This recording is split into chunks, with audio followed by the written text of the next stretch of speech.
would like to welcome John Mackay to the program, another regular guest. Hello, John. Hello, Helen. Helen! I've been away for so long in New Zealand I'd nearly forgotten it. Just don't call me Dean, please.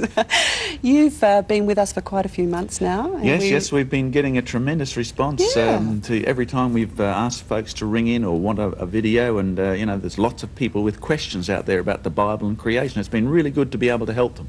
Well, I find when I talk to people about Christianity, usually the first question that comes up is, but how do you know that the Bible is true? Yeah, it's certainly... One of the questions similar to that. That's right. It's certainly one of the commonest things we get asked, and so I thought I'd bring in today just some nice, simple things, particularly at Christmas time. They can even put the evidence on the table for themselves. All right. In okay. fact, you can have a look. A Granny Smith. In fact, that's something uniquely Australian, because we can, you know, we can take credit for having to, well, we can't, but Granny Smith can anyway.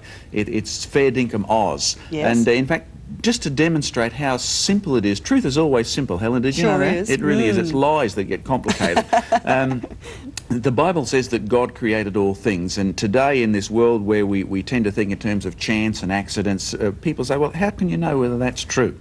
Well, that little apple there is a good demonstration of it. If you were to eat that apple, what's in the middle of it? An apple core? And that's very clever. You've obviously done this before. And what's in the apple core? Seeds. Apple seeds. Okay, now if you were to laboriously take those apple seeds and plant them, what would they turn into? An apple tree? Very good. In fact, the reality is, for the past 4,500 years of recorded agricultural history, apple trees have always come from apple seeds, and they've always produced apples, which produce apple seeds, which turn into apple trees. But that's pretty normal, John. I mean, that's in fact, very basic. That is very basic, because you see, God created things to produce their own kind, and that's exactly what they do. You know, you can have 4.5 billion years of imagined evolution, but the fact is, we've got 4,500 years of apples producing apples, like God said they would exactly do. Of course, I'm going to ask you one last question. Do you think you're smart enough for that? No, not today. Why do you think God made apples to turn into apples?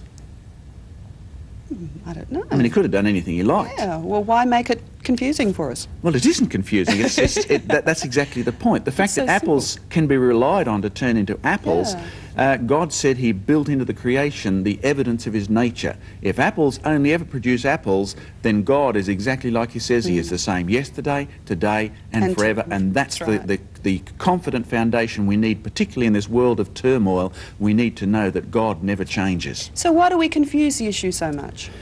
Well, the fact is, many people, sadly, as Dean was mentioning on last week's program, want to enjoy Christmas without being reminded it's God's world. It's a wonderful place, really. It's full of apples that show all the evidence of his creation, and Christmas reminds us of his care.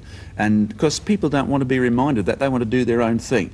But as they eat their apples this Christmas, let them cast their thoughts on the back that this is remarkable evidence that the Bible record is true on the first page of the Old Testament, just as it is at the birth of Christ on the first page of the New Testament. We'll be back very shortly with more of New Horizons. Please stay with us.